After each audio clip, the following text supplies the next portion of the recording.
مولاي صل وسلم دائما أبدا على حبيبك خير الخلق كلهم. عليكم ورحمة الله وبركاته. نحمده ونصلي ونسلم على رسوله الكريم أما بعد فأعوذ بالله من الشيطان الرجيم. بسم الله الرحمن الرحيم. إن الله وملائكته يصلون على النبي يا أيها الذين آمنوا صلوا عليه وسلموا تسليما. اللهم صل على سيدنا شفيعنا نبينا ومولانا محمد بارك وسلم صلاة وسلاما عليك يا رسول الله صلی اللہ تعالی علیہ وسلم. 12ویں پارے میں جس کی تفسیر چل رہی تھی اسی میں ایک سورت ہے سورہ یوسف، جس میں اللہ تبارک و تعالیٰ نے حضرت سیدنا یوسف علیہ السلام کی زندگی کے حوالے سے باتیں بیان فرمائی ہے، اور پروردگار عالم نے حضرت یوسف کے قصے کو احسن القصص قرار دیا. نحن نقص علیک احسن القصص بما اوحینا الیک هذا القرآن. احسن القصص کا مطلب یہ ہوتا ہے کہ قصوں میں سب سے بہترین قصہ. یہ کلام مجید میں اللہ تبارک و تعالیٰ نے حضرت یوسف کے قصے کے حوالے سے بیان فرمایا ہے. اس کی وجہ یہ ہے کہ سیدنا یوسف علیہ السلام کی زندگی کو اگر کوئی انسان پڑھے گا تو اس میں اتار چڑھاؤ، رنج، تکلیف، غم، پریشانی، خوشی، ساری چیزیں ان کی زندگی میں نظر آتی ہیں. مصیبت بھی ہے، آزمائش بھی ہے، اللہ کی نعمتیں بھی ہیں. پروردگار عالم نے حضرت یوسف کی مدد کی، اس کا بھی تذکرہ ہے. تو ایک بہترین یہ قصہ ہے جس کو اللہ تبارک و تعالیٰ نے سورہ یوسف میں بیان فرمایا ہے. سیدنا یوسف علیہ السلام کے حوالے سے تقریباً ان کا نام صرف اس صورت میں 25 مرتبہ مذکور ہے حضرت یوسف کا. دیگر اور صورتوں میں تو بہت کم ان کا نام ملتا ہے، لیکن سورہ یوسف میں 25 مرتبہ، اور مکمل ان کے ساتھ جو معاملہ پیش آیا اس کا تذکرہ سورہ یوسف میں اللہ تبارک و تعالیٰ نے بیان فرما دیا ہے. حضرت سیدنا یعقوب علیہ السلام کے بیٹے کا نام حضرت یوسف ہے. ان کے 12 بیٹے تھے. حضرت یعقوب نے متعدد نکاح کیے تھے، کئی شادیاں کی تھیں، جن میں سے 12 بیٹے حضرت یعقوب علیہ السلام کے ہوئے. ان 12 بیٹوں میں سے 2 بیٹے جو ہے نا حقیقی، مطلب حضرت یوسف اور حضرت بنیامین، یہ دونوں حقیقی بھائی تھے، ایک ہی ماں کی 2 اولاد. باقی دیگر جو 10 بیٹے تھے وہ الگ ازواج سے حضرت یعقوب علیہ السلام کے تھے.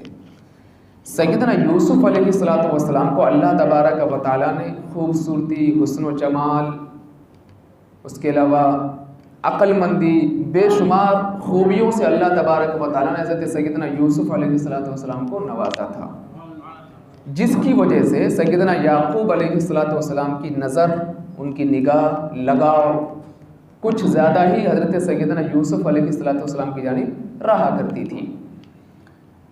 اور تو ایک دن حضرت یوسف نے جو ہے خواب دیکھا، جس کو کلام مجید نے اس طرح بیان کیا ہے: اذ قال یوسف لأبیہ یا ابت انی رأیت 11 کوکبا والشمس والقمر رأیتہم لی ساجدین. کہ جب یوسف نے اپنے باپ سے کہا اے میرے والد محترم، میں نے خواب دیکھا ہے. کیا خواب دیکھا؟ 11 کوکبا، 11 ستارے، والشمس سورج، والقمر چاند. میں کیا خواب میں دیکھتا ہوں؟ رأیتہم لی ساجدین، یہ سب مجھے سجدہ کر رہے ہیں. تو سیدنا یعقوب علیہ السلام نے معاملات کو سمجھ لیا تھا، تو آپ نے فوراً فرمایا یا بنی لا تقصص رؤیاک علی اخوتک فیکیدوا لک کیدا ان الشیطان للانسان عدو مبین. میرے بیٹے یہ خواب جو ہے نا اپنے بھائیوں سے بیان مت کرنا، کیونکہ شیطان انسان کا بہت بڑا دشمن ہے، وہ تمہارے درمیان نا اتفاقیاں پیدا کر دے گا، منع فرمایا تھا۔ لیکن ایک ہی گھر میں رہنے والے چند افراد ہو اور اس میں ایک پر نظر زیادہ ہو تو لوگوں کے دلوں میں جو دوسرے حضرات رہتے ہیں ان کے دل میں تو کچھ نہ کچھ پیدا ہو ہی جاتا ہے۔ تو ہوا یوں کہ دیگر بھائیوں کے دلوں میں حسد، جلن، یہ سب پیدا ہونے لگ گئے کہ باپ ہمارے بھی ہیں، ہم بھی ان کے بیٹے ہیں، لیکن ان سے اتنی زیادہ محبت، اس قدر لگاؤ، یہ دل میں حسد اور جلن ان کے پیدا ہونے لگے دیگر بھائیوں کے۔ تو انہوں نے پلان بنایا کہ کچھ ایسا کیا جائے کہ یوسف کو باپ سے جدا کر دیا جائے تاکہ ہماری جانب والد محترم کی توجہ زیادہ ہو جائے۔ پلان بناتے بناتے انہوں نے خطرناک پلان بنا لیا سیدنا یوسف علیہ السلام کے حوالے سے کہ ایک دن جنگل میں جانے کا ارادہ کیا، والد محترم سے اجازت لی۔ میں اختصار کے ساتھ حضرت یوسف کی زندگی کے حوالے سے جو باتیں اس صورت میں مذکور ہے وہ میں آپ کو اختصار کے ساتھ بتانا چاہوں گا۔ تو جنگل میں جانے کا ارادہ کیا تو والد محترم کی بارگاہ میں آئے بھائی حضرات، کہنے لگے کہ بڑی کرم نوازی ہوگی آپ اگر یوسف کو ہمارے ساتھ بھیج دیں۔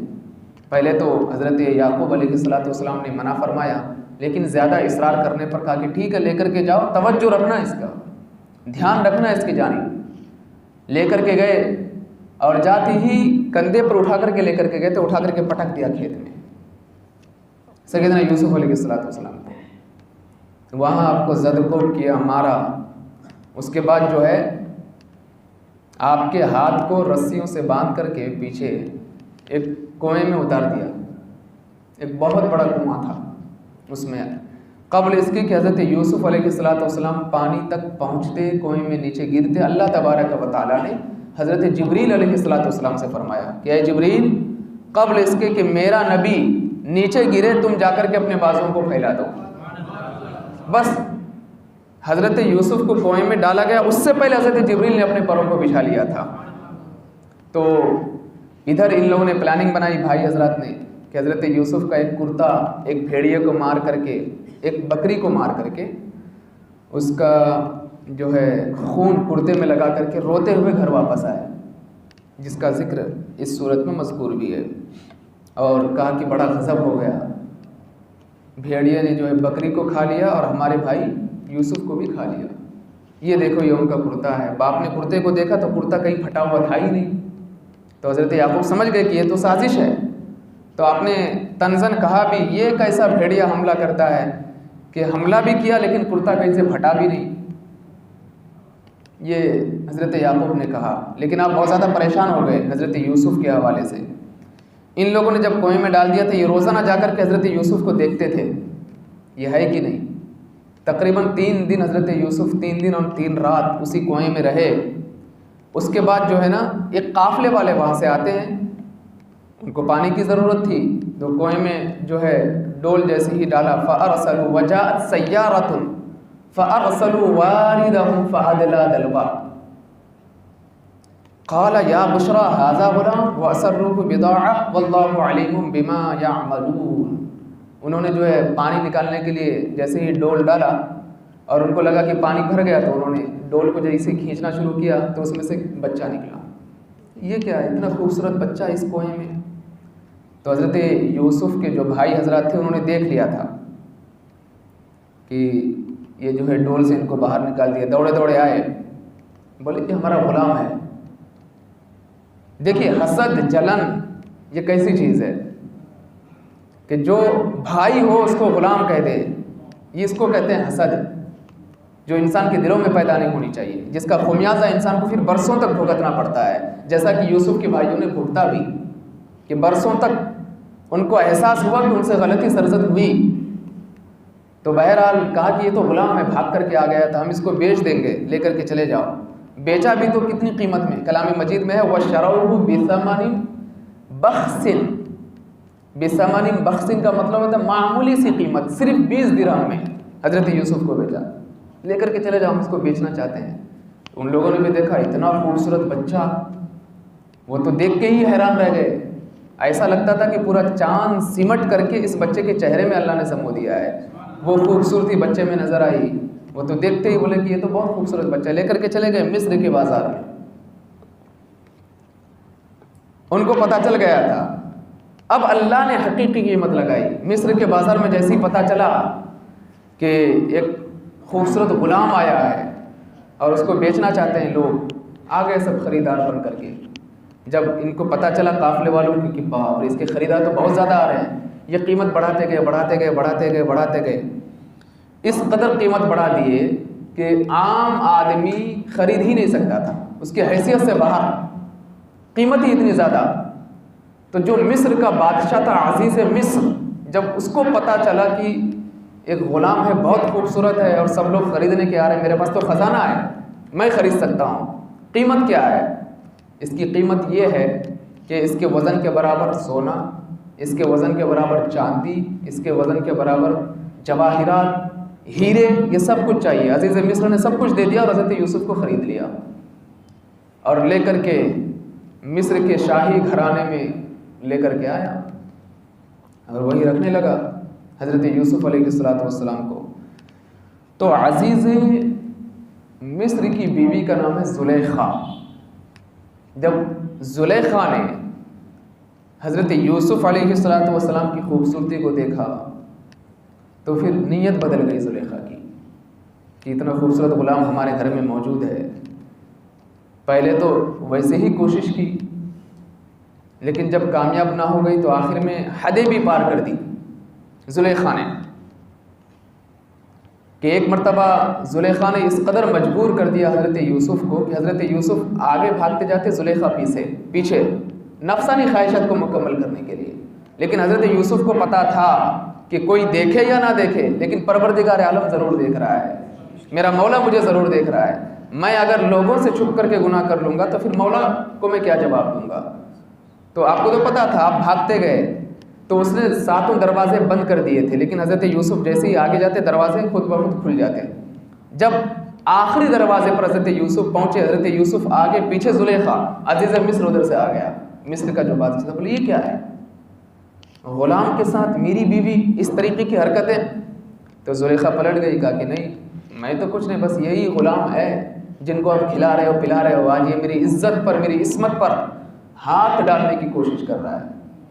لیکن ایک بات ہمیشہ دماغ میں رکھنا، جب انسان سچا ہوتا ہے نا تو سچوں کا ساتھ دنیا والے دے یا نہ دے لیکن رب ضرور دیتا ہے. اسی لیے سچ ہمیشہ بولو. اگر جھوٹ بولو گے تھوڑی دیر کی کامیابی ملے گی، لیکن سچ بولو گے تو آپ کی کہانی کو، آپ کے قصے کو لوگ قیامت تک بیان کرتے رہیں گے. تو حضرت یوسف علیہ السلام زلیخا کے جھانسے میں تو آئے نہیں، لیکن عزیز مصر نے جب یہ دیکھا تو آگ ببولا ہو گیا، بولے یہ کیا ہے. تو سیدنا یوسف علیہ السلام نے فرمایا کہ نہیں یہ جھوٹی ہے، میرا کوئی ایسا ارادہ تھا نہیں. تو اس پر عزیز مصر نے کہا کوئی دلیل؟ کہا کہ یہاں تو کوئی ہے ہی نہیں، بس ایک 4 مہینے کا جو بچہ ہے جو زلیخا کی ماموں کا بیٹا ہے یہی گواہی دے گا.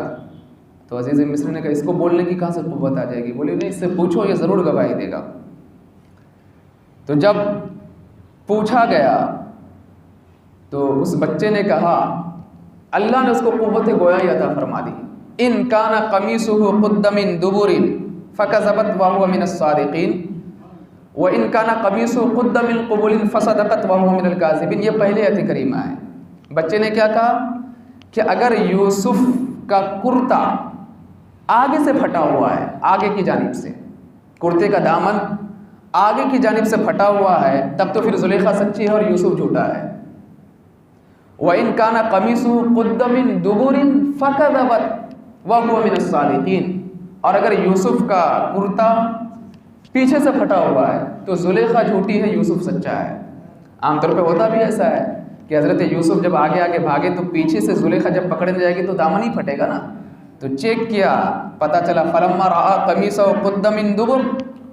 جب قمیص کو دیکھا تو پیچھے سے پھٹا ہوا تھا، لیکن تھی گھر کی بات، اس کو آؤٹ تو کر سکتے نہیں تھے، ہے نا. گھر میں اگر کسی کی بیوی اپنی عزت کو نیلام کرے یا کسی کی بیٹی اپنی عزت کو نیلام کرے تو تھوڑی نہ جا کر کے باہر باپ یا شوہر جا کر کے حلہ کرتا ہے کہ میری بیٹی نے ایسا کیا، میری بیوی نے ایسا کیا، یا میرے بھائی نے ایسا کیا، میرے بچے نے ایسا کیا. وہ تو گھر کا معاملہ گھر میں دبا کر کے رکھنا پڑتا ہے نا. بس یہاں پر بھی کچھ ایسا ہی ہوا کہ عزیز مصر نے تو معاملے کو سمجھ لیا، تو اس کو سوچا کہ یہی میٹر کو دبا دیتے ہیں، لیکن وہ سنا ہے نا آپ نے، دیواروں کو بھی کان ہوتے ہیں، تو جب معاملات حد سے زیادہ بڑھ جائے اور کوئی کسی کے عشق میں حد سے زیادہ گرفتار ہو جائے تو پھر لوگ تو اس پر واقف ہو ہی جاتے ہیں۔ پھر ہوا بھی کچھ ایسا، آہستہ آہستہ باہر باتیں نکلنے لگی، آؤٹ ہونے لگی باتیں، اور مصر کی عورتوں کو پتہ چل گیا، دیگر عورتوں کو، تو وہ سب ملامت کرنے لگی عزیز مصر کی بیوی پر کہ عزیز مصر کی بیوی ہو کر کے غلام کے پیچھے، اس کی محبت میں گرفتار، اس کے عشق میں گرفتار، یہ شرم کی بات ہے۔ مصر کی دیگر عورتوں نے، جو جس کو کلام مجید نے بڑے حسین انداز میں بیان کیا ہے، فلما سمعت بمکرہن ارسلت الیہن واعتدت لہن متکئا، کہ جب زلیخا نے اپنے بارے میں ناپسندیدہ باتیں سنا کہ میرے بارے میں عورتیں باتیں کر رہی ہیں، سب کو بلا بھیجا، لے کر کے آؤ سب کو، ان کو بھی تو پتہ چلے کہ میں جس کے عشق میں گرفتار ہوں اس کا رخ کس طرح ہے، اس کی خوبصورتی کا عالم کیا ہے، معلوم تو پڑنا چاہیے ان کو، لے کر کے آؤ، بلاؤ، بھیجی خادمہ کو بلا کر کے لے کر کے آؤ۔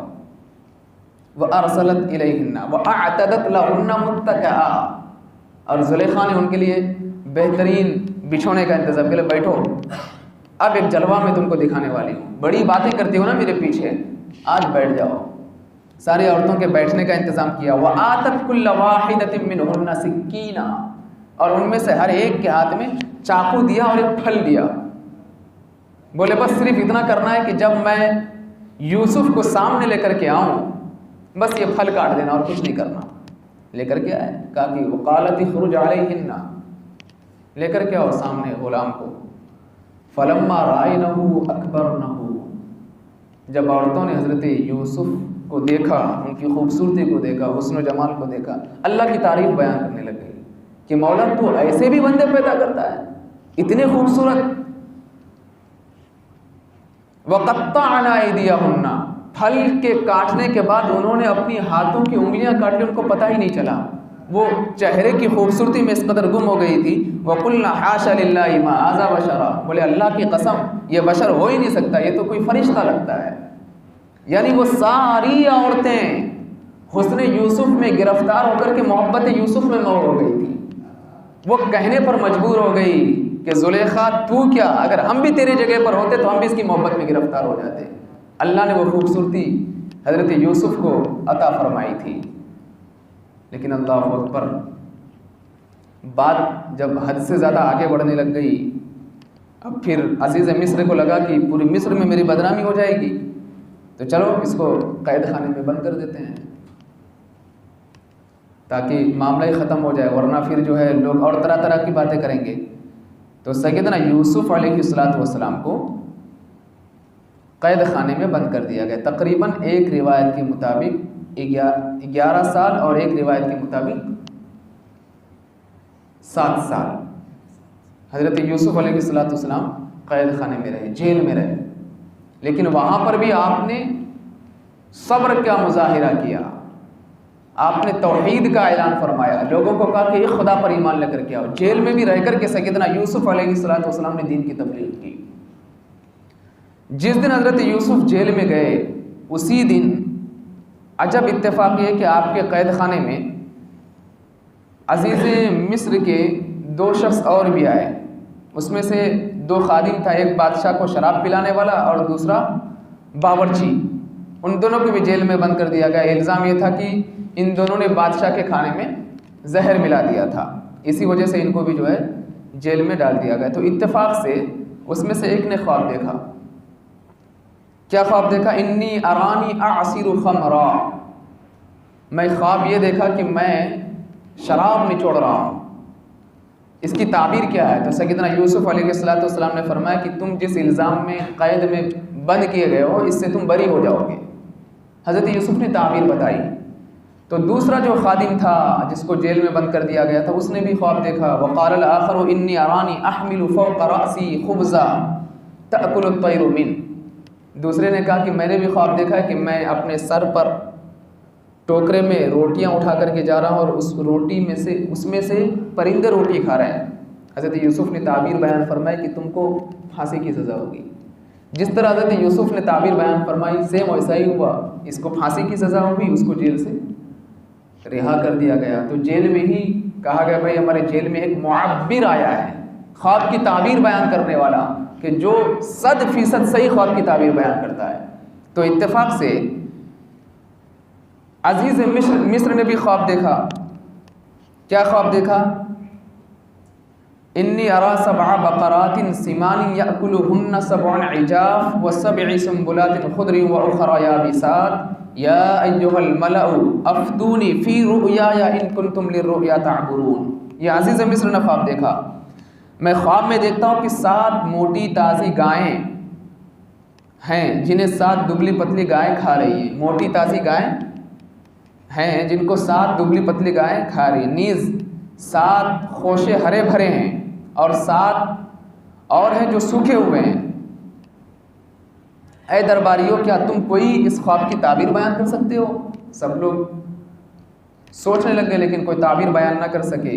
تو وہ قیدی جس نے دیکھا تھا کہ وہ شراب نچوڑ رہا ہے, جو قید سے آزاد کر دیا گیا تھا, اس نے کہا کہ ہاں جیل میں جو یوسف ہے وہ خواب کی تعبیر سے ہی بیان کرتا ہے. تو جب بادشاہ کو پتہ چلا تو دوڑے حضرت یوسف کے پاس قاصد کو بھیجا. تو سیدنا یوسف علیہ السلام نے فرمایا کہ 7 سال خوشحالی رہے گی, 7 سال کے بعد جو ہے قحط سالی آنے والی ہے, لہٰذا یہ 7 سال میں اس کی تیاری کر لو. اس کی تعبیر یہی ہے. جب عزیز مصر نے خواب کی تعبیر سنا تو سن کر کے سیدنا یوسف علیہ السلام کو جیل سے آزاد کر دیا اور آپ کو ایک خزانہ, ایک جگہ کی مملکت سونپ دی کہ اب جو ان خزانوں کے مالک آپ ہو, اسے آپ ہینڈل کرو. سیدنا یوسف علیہ السلام نے جس طرح خواب کی تعبیر بیان کیا ایسا ہی ہوا کہ قحط سالی آ گئی.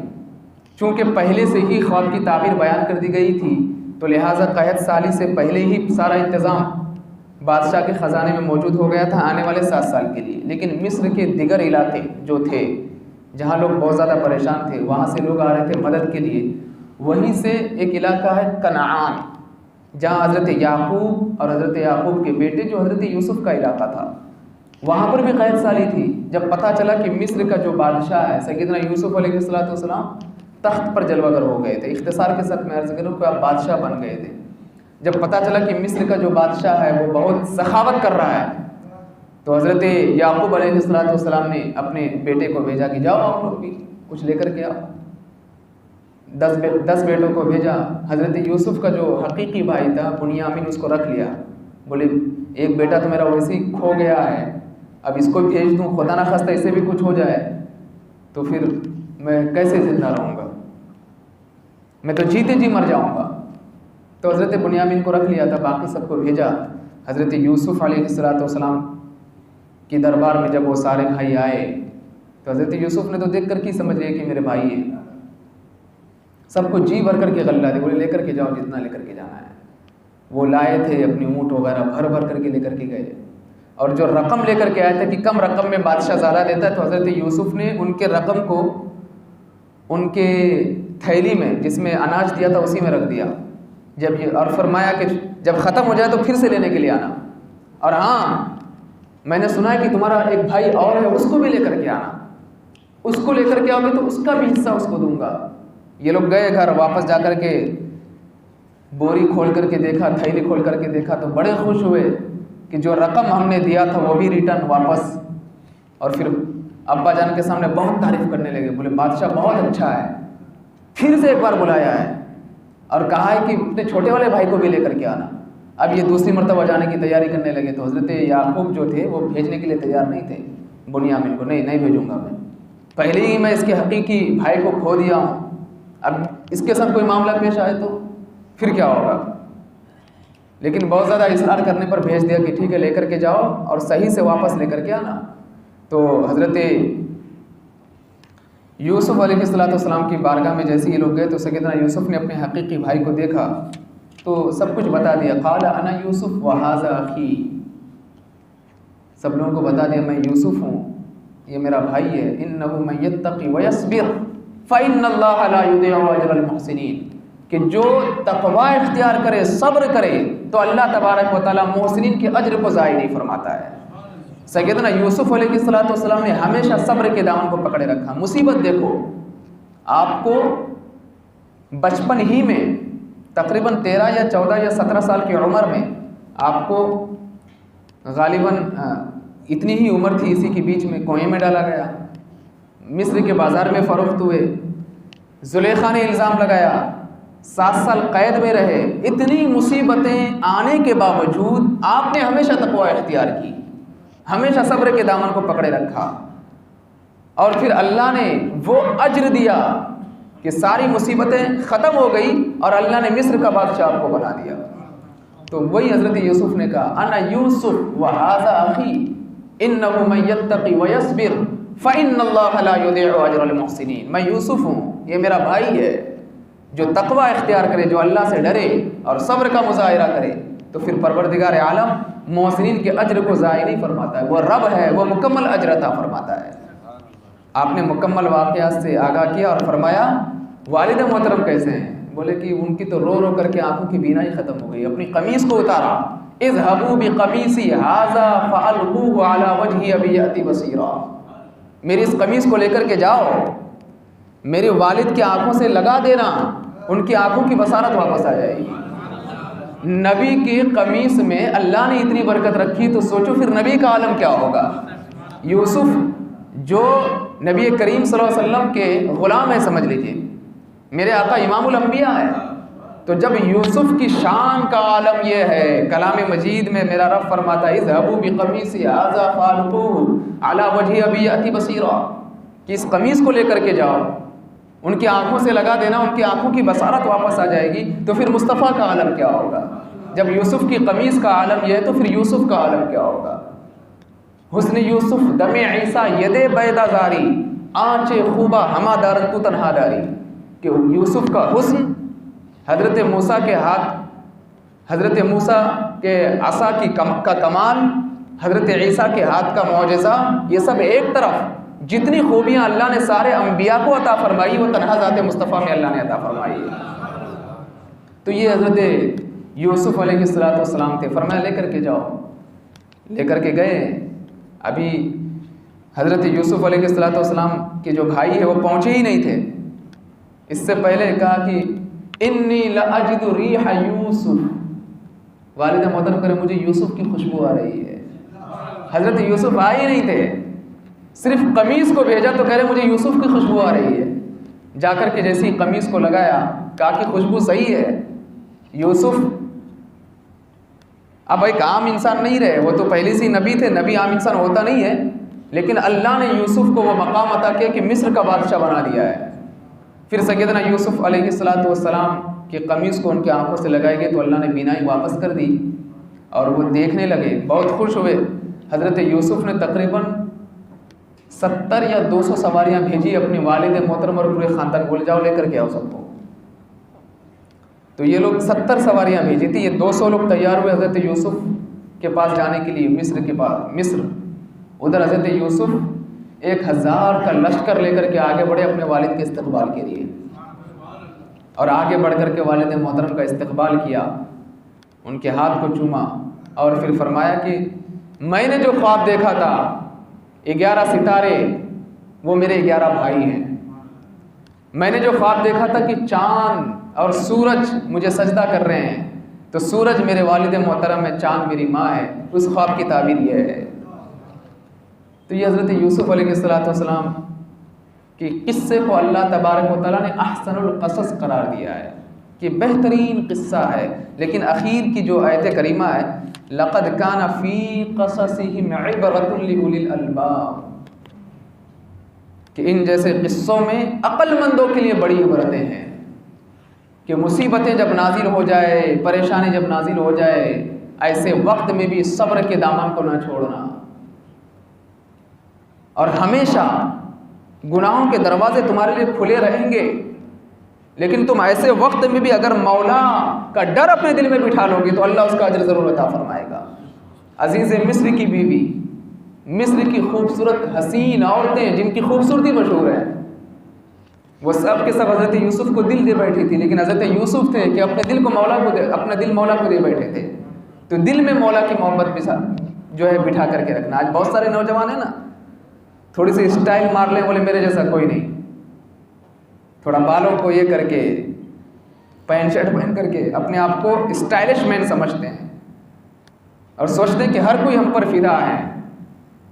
ارے وہ اسٹائل والا کیسے ہو سکتا ہے؟ خوبصورتی تو اس کو کہتے ہیں کہ اللہ خوبصورتی عطا کرے، انسان اس خوبصورتی کی حفاظت کرے، محبت اپنے مولا سے کرے، اس کو کہتے ہیں خوبصورتی، جو حضرت یوسف کی زندگی سے ہمیں سمجھ میں آتا ہے، ان کے سوال حیات سے ہمیں سمجھ میں آتا ہے. تو اللہ نے بے پناہ خوبصورتی سیدنا یوسف علیہ السلام کو عطا فرمائی تھی. اب متعدد روایتوں کے ساتھ اس بات کا بھی علم ملتا ہے کہ حضرت یوسف علیہ السلام کا نکاح حضرت زلیخا سے ہوا تھا، کہ اللہ تبارک و تعالیٰ نے ان کی جوانی کو، ان کے شباب کو، حسن و جمال کو لوٹا دیا تھا. پھر کئی بیٹے حضرت یوسف علیہ السلام سے پیدا ہوئے. سیدنا یوسف علیہ السلام کی جب وفات ہوئی تو مصر کے لوگ لڑائی کرنے لگے، بولے یوسف کو ہمارے یہاں دفن کیا جائے، یوسف کو ہمارے یہاں دفن کیا جائے، ہمارے یہاں دفن کیا جائے. فیصلہ یہ ہوا کہ حضرت یوسف کو ایک ایسی جگہ پر دفن کیا جائے سنگ مرمر کے پتھر کے ساتھ کہ وہ پانی بہہ کر کے نکلے اور سارے لوگ اس کے فائدہ حاصل کریں. پتہ یہ چلا کہ نبی کی قبر سے پانی لگ کر کے بھی نکلے تو اللہ اس پانی کو برکت والا بنا دیتا ہے، اس پانی میں برکتیں عطا فرما دیتا ہے. تو سوچو پھر نبی کی قبر کا عالم کیا ہوگا. یہ میں اپنی طرف سے نہیں کہہ رہا، یہ سورہ یوسف کا خلاصہ میں بیان کر رہا ہوں، جا کر کے ترجمے میں پڑھ لیجئے گا. کسی بھی مکتب فکر جس نے ترجمہ کیا ہوگا جا کر کے پڑھ لیجئے آپ، یہ ساری باتیں آپ کو ملیں گی جو میں بیان کر رہا ہوں. تو اس کے تقریباً 300-400 سال کے بعد سیدنا موسیٰ علیہ نبینا علیہ السلام جب اس کائنات میں جلوہ گر ہوئے تو اللہ نے فرمایا کہ اے موسیٰ، میرے بندے یوسف کی قبر کو وہاں سے منتقل کر کے غالباً ملک شام جہاں ان کے والد محترم ہے وہاں لے جا کر کے جو ہے منتقل کر دو. پھر حضرت موسیٰ علیہ السلام نے اپنے زمانے میں حضرت یوسف کی قبر کو وہاں سے منتقل کر دیا. ایک اختصار کے ساتھ میں نے حضرت یوسف علیہ السلام کے قصے کو آپ کے سامنے بیان کیا ہے. آپ اس میں اور بھی مطالعہ کریں، اپنی معلومات میں اضافہ کریں.